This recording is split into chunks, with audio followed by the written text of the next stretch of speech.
எப்போவுமே ஒரு சினிமாவை நெருக்கமாக கொண்ட நம்மளுடைய முதலமைச்சர் எங்களுக்கு நிறைய நல்ல திட்டங்கள் கொண்டு வந்திருக்காரு சினிமாவில். அதில் முக்கியமாக சொல்ல போனோம்னா கிட்டத்தட்ட 90 ஏக்கர்ஸ் ஆஃப் லேண்ட் பையனூரில் சினிமா துறையினருக்காகவே ஒதுக்கி வச்சிருக்காரு அவர். இந்த மனசு யாருக்கும் வராது. இதை எடுத்து நடத்தணும் அப்படின்னா ரொம்ப ஒரு கஷ்டமான ஒரு விஷயம். அதை ஜியோவில் கலைஞர் ஐயா அவர்கள் முதல்ல அதுக்கு ஆரம்பிச்சு வச்சாரு. அதை இன்னைக்கு நினைவாக்கின மு.க. ஸ்டாலின் அவர்கள், மாண்புமிகு முதலமைச்சர் அவர்களுக்கு எங்களுடைய நன்றிகள். அது மட்டும் இல்லாமல் அந்த ஒரு இடத்துல ஒரு மல்டி ஸ்டோரி பில்டிங்கும் கட்டுறதுக்கு பெர்மிஷன் வாங்கி கொடுத்த முதலமைச்சர் அவர்களுக்கு மனமார்ந்த நன்றி. இது இல்லாமல் மேலும் சினிமாவில் இன்னும் சினிமாவின் நண்பனாக விளங்கக்கூடிய திரு உதயநிதி ஸ்டாலின் அவர்களுக்கும் எங்களுடைய நன்றி. நிறைய நல்ல உதவிகள் பண்ணிகிட்ருக்காரு சினிமாவில். ஜெயம் மூலம் 3 விருதுகளை பெற்று அனைத்து தந்தைமார்களின் சந்தோஷ் சுப்பிரமணியமாக விளங்கி சன் ஆஃப் மகாலட்சுமியின் அனைத்து தாய்மார்களின் மனதையும் வென்ற நமது ரவி மோகன் அவர்கள் உங்களிடையே உரையாற்றுவார்.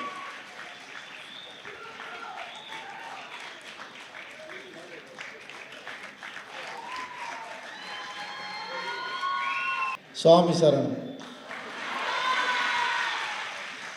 இந்த மேடையில் அமர்ந்திருக்கும் பெரியவர்கள் அனைவருக்கும், இந்த விழாவுக்கு வந்திருக்கும் நண்பர்கள், தொண்டர்கள் அனைவருக்கும் வணக்கம். உங்கள் எல்லாருக்கும் என்ன ஜெயம் ரவியாக தான் தெரியும்.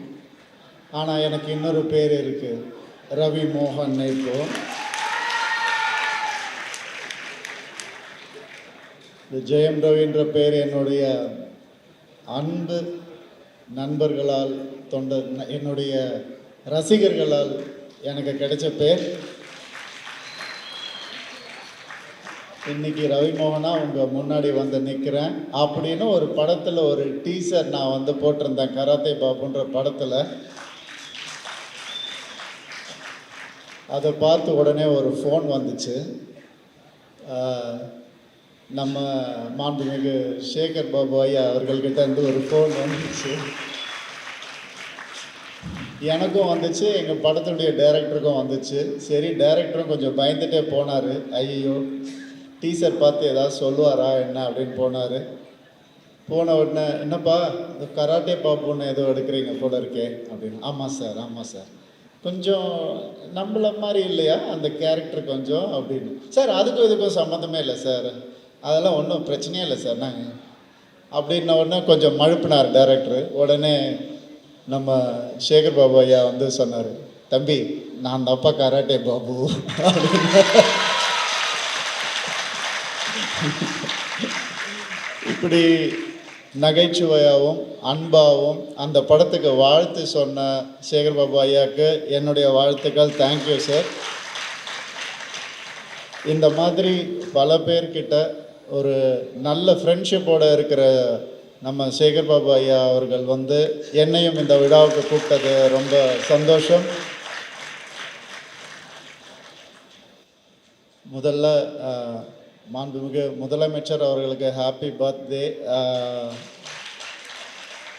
நாங்கள் எல்லாரும் அவருடைய உடல் நலத்துக்கும் ஆரோக்கியத்துக்கும் பிரார்த்தனை பண்ணிக்கிறோம். எப்போவுமே அவர் ஹெல்த்தியாக இருக்கணுன்ற எண்ணம் எங்களுக்கு இருக்குது.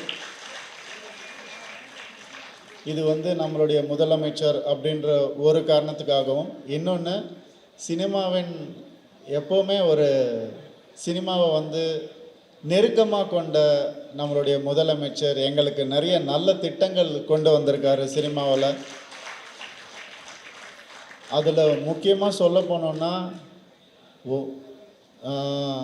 கிட்டத்தட்ட 90 ஏக்கர்ஸ் ஆஃப் லேண்ட் பையனூரில் சினிமா துறையினருக்காகவே ஒதுக்கி வச்சிருக்காரு அவர். இந்த மனசு யாருக்கும் வராது. இதை எடுத்து நடத்தணும் அப்படின்னா ரொம்ப ஒரு கஷ்டமான ஒரு விஷயம். அதை ஜியோவில் கலைஞர் ஐயா அவர்கள் முதல்ல அதுக்கு ஆரம்பித்து வச்சார். அதை இன்னைக்கு நினைவாக்கின மு.க. ஸ்டாலின் அவர்கள், மாண்புமிகு முதலமைச்சர் அவர்களுக்கு எங்களுடைய நன்றிகள்.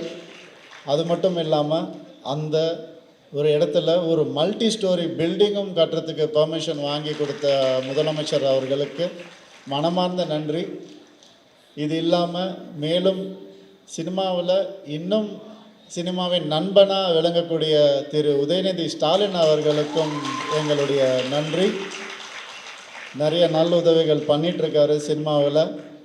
நான் ஏன் வெறும் சினிமாவை பற்றி மட்டும் நான் சொல்கிறேன் அப்படின்னா, எனக்கு அது தெரிஞ்ச ஒரு சப்ஜெக்ட்ன்றதுனால. இன்னொன்று, இங்கே நிறைய அரசியல்வாதிகள் இருக்காங்க, நிறைய நடிகர்கள் அரசியல்வாதிகளாக ஆனவங்க இருக்காங்க. நான் நம்ம கருணாசரனும் சரி, நளினி மேடமும் சரி, எல்லாருமே. ஆனால் நான் என்றைக்குமே ஒரு கலைஞனாக மட்டும் இருக்கணும் அப்படின்றது தான் என்னுடைய ஆசை. அந்த கலைஞனுக்கு இந்த மாதிரி மேடையில் கூப்பிட்டு மரியாதை பண்ண உங்கள் எல்லாருக்கும் ரொம்ப ரொம்ப நன்றி. இந்த ஒரு தருணத்தில், இந்த ஒரு அழகான ஒரு விழாவில் என்னை கூப்பிட்டு கௌரவித்த உங்கள் எல்லாருக்கும் மனமார்ந்த நன்றி. தேங்க்யூ.